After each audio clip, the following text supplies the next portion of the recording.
Thanks, Simon. And before I welcome our guest, he wrote an op-ed that was in the Washington Times yesterday. And I think that Janet Yellen and company probably really agreed with the first half.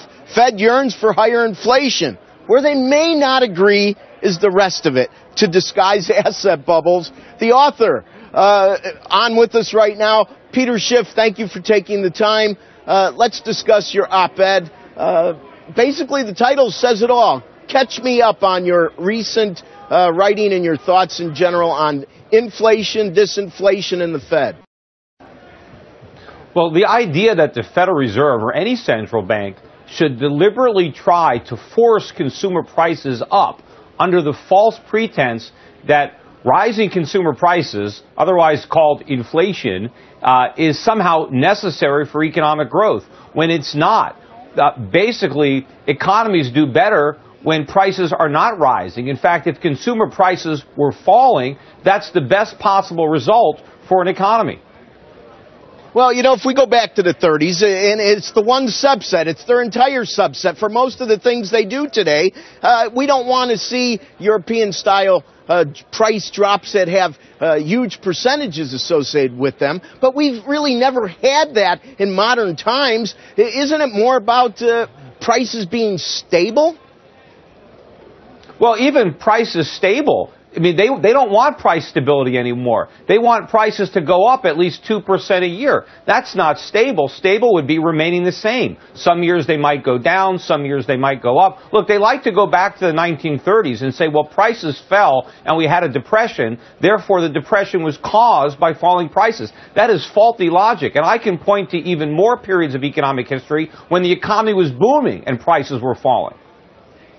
Now, if we consider the following notion, many of us thought inflation would be higher, but embedded in that was that we were wrong on how long it would take to get growth. Is inflation or higher prices hiding in the fact that we have basically very moderate growth? And, you know, considering we crossed $18 trillion on the national debt clock, I can't see it changing aggressively in the future. Your thought? Yeah, look.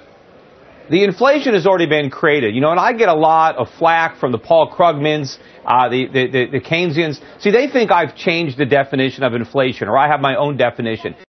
The Keynesians that changed the meaning of the word. Inflation is an expansion of the money supply. Think about the word inflate. Where did it come from? When you inflate something, when you inflate a balloon, it expands. You blow it up with air. Prices don't expand. They rise and they fall. So inflation is referring to the expansion of the money supply. If inflation was supposed to be about rising prices, they would call it increasion. But it's not. Inflation is when you do quantitative easing. The result of inflation is that prices can rise. But sometimes it's asset prices that rise. And sometimes when you have inflation, you prevent prices from falling. But falling prices would be a healthy development and help the economy heal. So when the Fed creates all this inflation, it distorts the economy in so many ways, and ultimately the consumer is going to pay. Prices are going to rise dramatically in the future. We're out of time, Peter, and I thank you. I always like hearing your opinions. I guess I'll leave you with one thing when you're thinking about higher prices: the Dow Jones Industrial Average.